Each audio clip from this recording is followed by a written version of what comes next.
This is Bobby Campbell here, wishing you a very happy Maybe Day. Though I wouldn't blame you if you're wondering, what the heck is a Maybe Day? Well, in this case at least, it's a celebration of the lives and ideas of Robert Anton Wilson.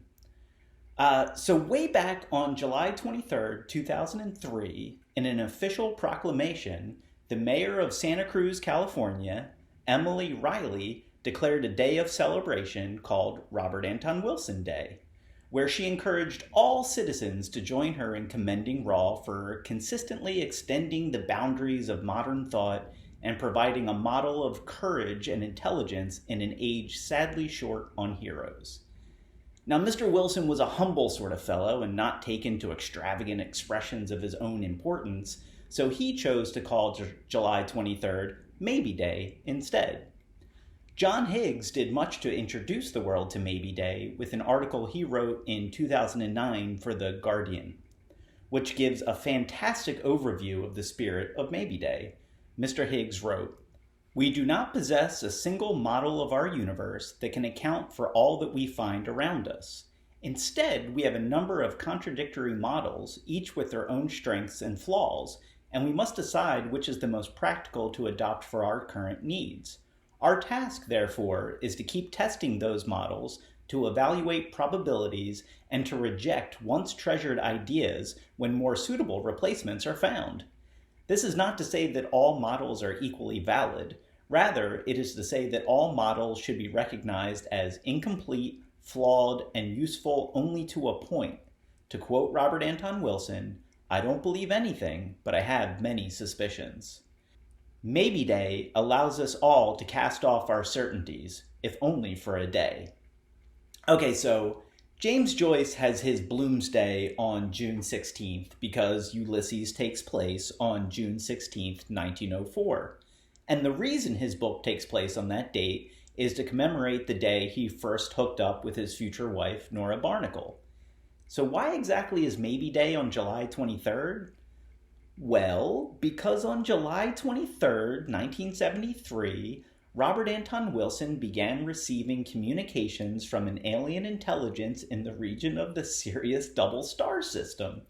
Not just an alien intelligence, but a superior alien intelligence that was giving him instructions on how to expand his consciousness, as any good superior alien intelligence would, I suppose. Raw freely admits that his experience of receiving messages from outer space very likely had something to do with the fact that he had done like a ton of acid the day before, while also performing a ritual designed to invoke the knowledge and conversation of the holy guardian angel. So this wasn't exactly an unprovoked incident, but the experience persisted well beyond the usual ephemeral psychedelic hallucination, and for about a year and a half, Rawl experienced a long series of mind-bending synchronicities that seemed to confirm the veracity of his belief that he was in communication with extraterrestrials. And to be fair to Rawl, usually when someone experiences a break from consensus reality this extreme, the consequences are usually less than ideal. But for Rawl, the descent down this particular rabbit hole and the subsequent underworld psychological journey benefited him tremendously, and not just emotionally or spiritually, but materially as well. The experience would become the fuel for his creative breakthrough. The books that these experiences helped inspire would allow Raw to escape poverty and establish a successful and legendary literary career. Maybe not of the rich and famous variety, but certainly of a comfortable and prolific sort. Though oddly enough, I'd say we're probably not here on Maybe Day to celebrate Rawl being contacted by aliens from Sirius, but more so what happened when he began to consider the possibility that he hadn't been contacted by aliens from Sirius, and that maybe something else was going on. Rawl considered many unconventional theories to account for his supernatural experiences, including, but not limited to, psychic Sufis in Afghanistan astrally transmitting their knowledge to him, or, as a psychic named Penny Looney suggested to him, that he was channeling an ancient Chinese philosopher, or, as another psychic suggested, that he was being directed by a medieval Irish bard who may or may not have been an ancestor of his. or, in what would turn out to be his favorite metaphor, that he'd been befriended by a 6-foot-tall invisible rabbit from County Kerry, Ireland, known as the Puka, a Celtic trickster god. Somewhere along the way there, he also, more practically, considered a neurological interpretation, and thought perhaps that he was experiencing his own imagination and intelligence in a particularly novel way, which gave him insight into the nature of individual perception and the shocking degree to which we all experience the world through our own selective attention and habitual interpretations. And that once we understood how our brains curated our sensory data into an experiential worldview, that we could change our experience of reality. Rawl once expressed admiration for Confucius as the first person in all of history not to experience a divine revelation. And in turn, I'd like to express admiration for Rawl as the first psychonaut to consider the possibility that he hadn't been contacted by aliens. Well, maybe anyway. So there have been a couple of Robert Anton Wilson Day gatherings, but I think perhaps this is the first attempt at a Maybe Day celebration.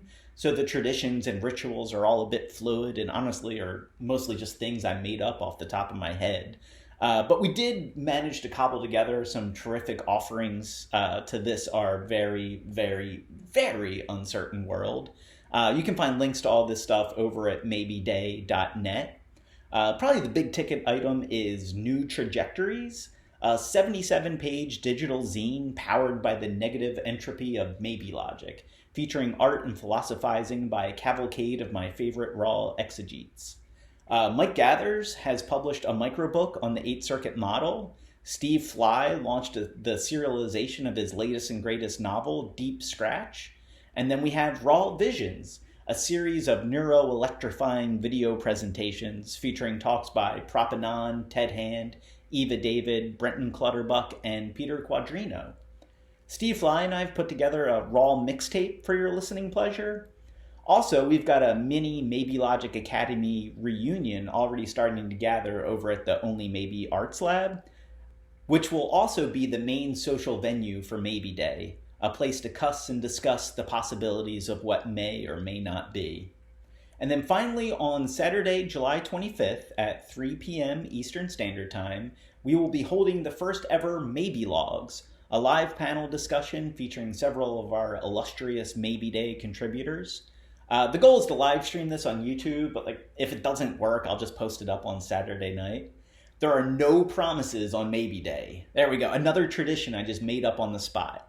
Speaking of which, maybe on Sunday morning, I'll put a cap on the festivities by dropping my long-delayed and overhyped talk, Living in a Raw World. No promises. Happy Maybe Day. Mwah. Go and go, we'll go, go, go, go, go, go, go, go.